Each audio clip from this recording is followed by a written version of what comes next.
This is Tim here from Your Six Studios. Today in this video, I'm going to show you how to fix this problem where you don't get any sound audio with your PS5 controller on your PC or laptop.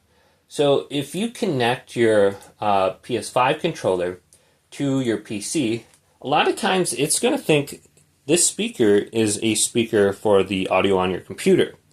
So it switches it over automatically when you connect it. So what you want to do is just open up settings and go to sound or system, and then go to sound under here. And you want to switch the output device back to your speakers or your headset. So I think this is more of an issue if you have it plugged in directly rather than Bluetooth. But you can see right here, switch back to your speakers if you ever have that issue.